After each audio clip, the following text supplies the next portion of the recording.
Welcome to the special Bedtime Stories 4th of July special. It's called Independence Egg, and I've got a half dozen bottle rockets of questionable reliability sitting on my kitchen counter right now. Let's begin. The expertologists hadn't had a radio hit in over a decade, but their run of hit singles coupled with sound investment practices had left the boy's father a very wealthy man. There were still plenty of people, especially overseas, willing to pay to see the expertologists play their old hits, and maybe tolerate a new song or two, so their touring schedule remained hectic, which meant that the boy's father often missed spending holidays with them. He regretted this. He didn't like sitting in a hotel room in South Korea on Valentine's Day or Thanksgiving and thinking about his 3 boys and his wife celebrating without him. So he enacted a family policy that celebrations of all holidays would be postponed until he got home from his tours. We'll have our own private family Thanksgiving, or Memorial Day, or whatever. Surely not New Year's, said his wife, the boy's stepmom. Surely not New Year's in, March. Why not, he said. We'll just pretend it's New Year's, so we don't miss out.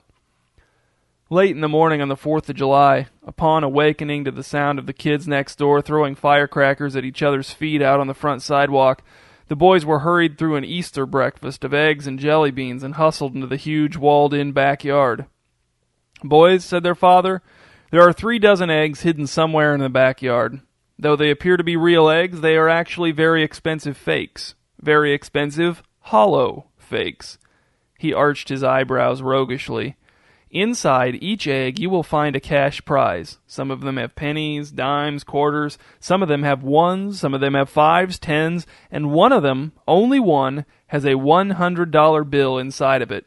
Chet and Kenton, the 2 older boys, cheered. But why do we have to celebrate Easter on the 4th of July? Asked Manny.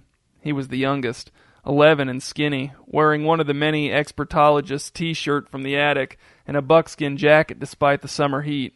You're actually here on a holiday for once, Dad, so I think we should skip Easter, celebrate the 4th today, since it is the 4th today it is, and then come back to Easter. Have you looked at a calendar recently? Asked the boy's dad. What comes first, Easter or the 4th of July?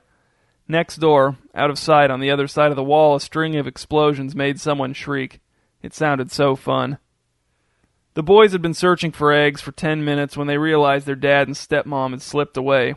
They didn't need to try the back door to know it was locked. Kenton had found 4 eggs and made $7.25. Chet had found 6 eggs and made $12.36. Manny hadn't found a single egg, nor had he looked for one.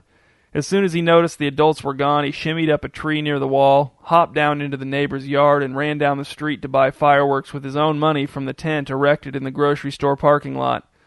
20 minutes later, Chet and Kenton heard someone banging on the backyard gate from the outside. "Let me in," yelled Manny.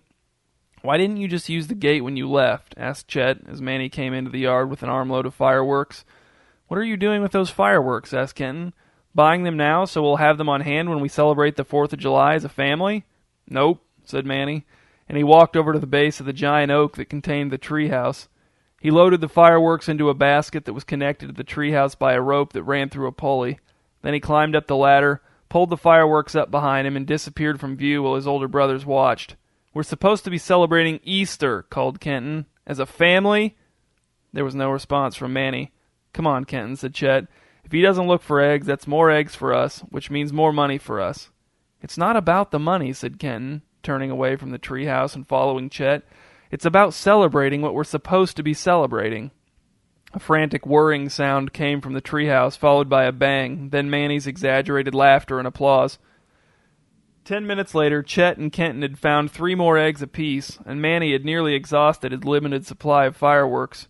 He was just considering looking for a few eggs as a means of possibly funding another run to the fireworks tent when he heard Kenton screaming, "It's eating it! It's eating it! It's eating one of Dad's eggs, Chet!" Manny stuck his head out the window and saw Kenton hopping around in a circle and pointing to something under a bush as he yelled. Chet was running towards Kenton from the other side of the yard shouting, "What? What's eating what?" "A snake!" shouted Kenton. Manny jammed his last 3 firecrackers in the back of his jeans, sprang onto the zip line that ran out the back of the treehouse, and whizzed down to the ground, landing with a perfect forward roll on the grass. He jumped to his feet and ran to where Kenton was making the scene, beating Chet by an easy 3 strides. Cool, said Manny, squatting next to the bush and squinting down at the snake. It was a dull green color and 1.5 feet long, with the egg not quite halfway into its mouth. It can't get its mouth all the way around it. Yes, it can, said Kenton. Their jaws unhinge. Really? Asked Manny. I hope we get to see that. No, said Chet. That might be the $100 egg. Oh no, said Kenton, putting his hands over his eyes. What if it is the $100 egg and the snake swallows it? Next door, a bottle rocket misfired and broke a window, and someone screamed with joy. Just pull it out of its mouth, said Manny, looking around for a twig to prod the snake with. We'll get bitten, said Kenton. Manny laughed. How's it going to bite you with its mouth full of egg? It'll bite us as soon as we get it out, dummy, said Chet. Watch this, said Manny. I'll scare it into letting go. He took his last 3 firecrackers out of his pocket, twisted the fuse together, and set them in the grass a few inches away from the snake. Then he pulled his ever-present lighter out of his pocket and lit the fuses. The boys stepped back as the fuses sparked and hissed. This isn't going to work, said Chet. Kenton stuck his fingers in his ears. The firecrackers exploded with a loud snap and a burst of light and smoke. The snake jerked in terror, its whole body flopping sideways before going slack and lying motionless. Is it dead or just pretending? Asked Kenton. I think it's dead, said Chet. Manny stepped forward and nudged the snake with the toe of his sneaker. It didn't react. You killed it, said Kenton, his voice hollow. Big deal, said Manny, and he bent down, grasped the snake just behind the head, and pulled the egg out of its mouth. He held it out to Kenton. You found it. I don't want it, said Kenton. Killing animals isn't supposed to be how you celebrate Easter. It's not Easter, said Manny. It's the 4th of July. I'll take it, said Chet. Manny handed him the egg.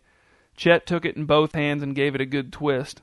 The egg collapsed inwards with a crack, and runny yellow yolk gushed out through Chet's fingers and dripped to the ground, sprinkling across the dead snake. Where's the money? Asked Kenton. Shut up, Kenton, said Chet, crouching to wipe his hands on the grass. There's no money in it. It was a real egg.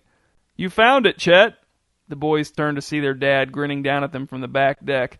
He was shirtless, and his outdated tattoos blurred together in the glare of the sunlight off of his pale skin. You found the $100 egg! He laughed. Keep looking for the rest of them. There might be more surprises. He turned and went back into the house, almost certainly locking the door behind him again. Chet, said Manny, how much money did you find? $24.81. Kenton? $19 and 40-some cents. Let's go, said Manny. And even though the back gate was still open, one after another, the boys shimmied up the tree and hopped the wall. Manny, then Chet, then Kenton, already arguing the merits of sparklers versus jacks versus spinners versus fountains versus cones.